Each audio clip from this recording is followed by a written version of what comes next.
ಎಲ್ಲರಿಗೂ ನಮಸ್ಕಾರ. ಮತ್ತೊಂದು ವಿಡಿಯೋಗೆ ಸ್ವಾಗತ ಅಂತ ಹೇಳ್ತಾ ಇವತ್ತಿನ ವಿಡಿಯೋದಲ್ಲಿ ನಾ ಮತ್ತೊಂದು ಫೋನ್ ಬಗ್ಗೆ ರಿವ್ಯೂ ನ ಕೊಡ್ತೀನಿ. ಆ ಫೋನ್ ಬಂದ್ಬಿಟ್ಟು ರೆಡ್ಮಿ ನೋಟ್ 13 Pro 5G ಅಂತ ಹೇಳಿ. ಫೋನ್ ಮಾತ್ರ ಚೆನ್ನಾಗಿದೆ. ನಿಮ್ ಫ್ಯಾಮಿಲಿಯಲ್ಲಿ ಯಾರಾದ್ರೂ ರೆಡ್ಮಿ ಮೊಬೈಲ್ ಗಳನ್ನ ನೋಡ್ತಾ ಇದ್ರೆ ಈ ಮೊಬೈಲ್ ನ ಅವ್ರಿಗೆ ಸಜೆಸ್ಟ್ ಮಾಡಿ ಹಾಗೂ ವಿಡಿಯೋನ ಅವ್ರಿಗೆ ಶೇರ್ ಮಾಡಿ. ಹಾಗೆ ಅದ್ರ ಫುಲ್ ರಿವ್ಯೂ ಈ ವಿಡಿಯೋದಲ್ಲಿ ಕೊಡ್ತೀನಿ. ವಿಡಿಯೋನ ಕೊನೆ ತನಕ ನೋಡಿ. ಹಾಗೆ ಯಾರೆಲ್ಲ ಇನ್ನು ನಮ್ಮ ಚಾನೆಲ್ ನ ಸಬ್ಸ್ಕ್ರೈಬ್ ಮಾಡಿಲ್ಲ ಪ್ಲೀಸ್ ಸಬ್ಸ್ಕ್ರೈಬ್ ಮಾಡ್ಕೊಂಡು ಬಾಜು ಬೆಲ್ ಐಕಾನ್ ನ ಕ್ಲಿಕ್ ಮಾಡ್ಕೊಳ್ಳಿ. ಹಾಗೆ ಇದು 8GB ಮತ್ತು 128 ರೋಮ್ ದೊಂದಿಗೆ ಬರುತ್ತೆ ಹಾಗೂ 6.67 ಇಂಚಸ್ ಡಿಸ್ಪ್ಲೇ ನ ಹೊಂದಿದೆ ಹಾಗೂ 200MP camera plus 8MP plus 2MP camera back side camera ಬರುತ್ತೆ ಇದ್ರದ್ದು. ಹಾಗೆ 16MP ಫ್ರಂಟ್ ಕ್ಯಾಮ್ರಾ ಬರುತ್ತೆ. ಹಾಗೆ 5100mAh ಬ್ಯಾಟರಿ ಬರುತ್ತೆ. ಹಾಗೆ 67V ಟರ್ಬೋ ಚಾರ್ಜರ್ ಒಂದಿಗೆ ಬರುತ್ತೆ.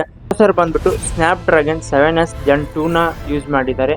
ಸೊ ಒಂಥರ ಚೆನ್ನಾಗಿದೆ ಮೊಬೈಲು. ನಿಮ್ ಫ್ಯಾಮಿಲಿಯಲ್ಲಿ ಯಾರಾದ್ರೂ ರೆಡ್ಮಿ ಮೊಬೈಲ್ ಗಳನ್ನ ನೋಡ್ತಾ ಇದ್ರೆ ಈ ವಿಡಿಯೋನ ಅವ್ರಿಗೆ ಶೇರ್ ಮಾಡಿ, ಯಾಕಂತಂದ್ರೆ ಹೆಲ್ಪ್ಫುಲ್ ಆಗುತ್ತೆ ಈ ವಿಡಿಯೋ ಅವ್ರಿಗೆ. ಸೊ ಚೆನ್ನಾಗಿದೆ ಮೊಬೈಲು. ಫ್ಯಾಮಿಲಿ ಹಾಗೂ ಫ್ರೆಂಡ್ಸ್ ಅಲ್ಲೂ ಕೂಡ ಯಾರಾದ್ರೂ ಒಂದು ಒಳ್ಳೆ ಕ್ಯಾಮ್ರಾ ಫೋನ್ ಅನ್ನ ಹುಡುಕ್ತಾ ಇದ್ರೆ ಈ ವಿಡಿಯೋನ ಅವ್ರಿಗೆ ಶೇರ್ ಮಾಡಿ, ಯಾಕಂದ್ರೆ ಹೆಲ್ಪ್ಫುಲ್ ಆಗುತ್ತೆ. ಸೊ ಇವತ್ತಿನ ವಿಡಿಯೋ ಎಷ್ಟಾಗಿತ್ತು. ಸೊ ಮುಂದಿನ ವಿಡಿಯೋದಲ್ಲಿ ಇನ್ನೊಂದು ಫೋನ್ ಬಗ್ಗೆ ರಿವ್ಯೂ ನ ಕೊಡ್ತೀನಿ. ಸೊ ಯಾವ ಫೋನ್ ಬಗ್ಗೆ ರಿವ್ಯೂ ಕೊಡ್ಲಿ ಅಂತ ಹೇಳಿ ಕಮೆಂಟ್ ಬಾಕ್ಸ್ ಅಲ್ಲಿ ತಿಳಿಸಿ. ಆ ಫೋನ್ ಬಗ್ಗೆ ರಿವ್ಯೂ ಕೊಡ್ತೀನಿ. ಸೊ ಯಾರೆಲ್ಲ ಇನ್ನು ನಮ್ಮ ಚಾನೆಲ್ ನ ಸಬ್ಸ್ಕ್ರೈಬ್ ಮಾಡಿಲ್ಲ ಪ್ಲೀಸ್ ಸಬ್ಸ್ಕ್ರೈಬ್ ಮಾಡ್ಕೊಂಡು ಬಾಜು ಬೆಲ್ ಐಕಾನ್ ಕ್ಲಿಕ್ ಮಾಡ್ಕೊಳ್ಳಿ. ಎಲ್ಲರಿಗೂ ಕೂಡ ನಮಸ್ಕಾರ.